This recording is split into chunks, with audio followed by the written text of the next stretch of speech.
I promised myself I wouldn't cause a scene. But anger has a way of warping your thoughts until you barely recognize the person speaking. It happened at my cousin's engagement dinner.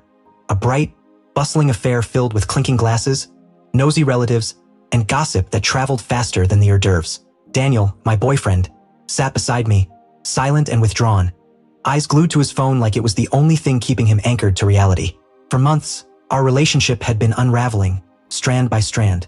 Conversations felt strained, touches felt rare. We didn't feel like a couple anymore, just two people sharing the same space, breathing the same air, yet existing in completely separate emotional worlds. And the more I tried to reach him, the further he drifted away, as though I were holding onto someone already halfway gone.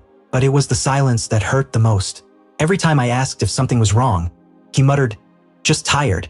Every time I asked if we were okay, he shrugged and said, "We're fine." And when I reached for him at night, he'd roll over and sleep, leaving me staring at his back in the dark. I was done pretending. So when my aunt chuckled and said, "You two look so serious. Trouble in paradise?" Something inside me snapped. Maybe it was embarrassment, maybe frustration, maybe the kind of desperation that masquerades as courage. Whatever it was, the words tumbled out before I could stop them. "Why don't you ask him?" I said, louder than I intended. The room went silent. Ask him why he hasn't touched me in months. Forks froze midair. Conversations evaporated. Daniel's head jerked up, shock flashing across his face. But the dam had broken. "Go on," I pushed. "Ask him why I have to beg for affection in my own relationship. Ask him why he treats me like a stranger in our own bed." "Enough," he snapped. "But anger makes you fearless." "No," I said. "You don't talk to me at home. Maybe you'll talk now. Tell everyone why you don't want me anymore." His chair scraped harshly against the floor as he rose, startling half the table. His jaw was tight, eyes stormy. Yet beneath the fury, there was something else. Deep, quiet pain.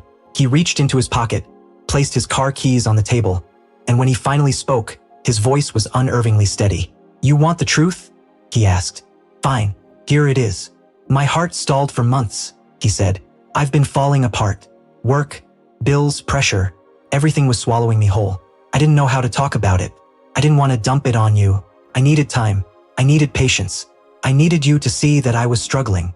A few people at the table lowered their eyes. Instead of asking about my side, he continued, "And yet you waited until a crowded dinner to humiliate me." My chest tightened. Then he looked at me, really looked calm, controlled. The kind of calm that comes when a decision is already made. "You want a bedroom ultimatum?" he said quietly. "Fine, here's mine." The room held its breath. "If the only way you decide whether we're okay is through physical intimacy, then we were over long before tonight." He picked up his keys. "I'm ending this," he said. "Not because I didn't give you affection for a while, but because you chose to shame me instead of trying to understand me." He didn't yell. He didn't insult me. He didn't slam the door. He simply put on his jacket, turned his back on the table and walked out of the restaurant and out of our relationship. The silence he left behind buzzed louder than the noise ever had.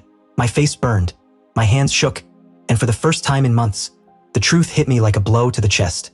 He wasn't pulling away because he didn't care. He was suffering in ways I had never bothered to notice, and I had mistaken his pain for rejection. I thought confronting him publicly would fix something between us.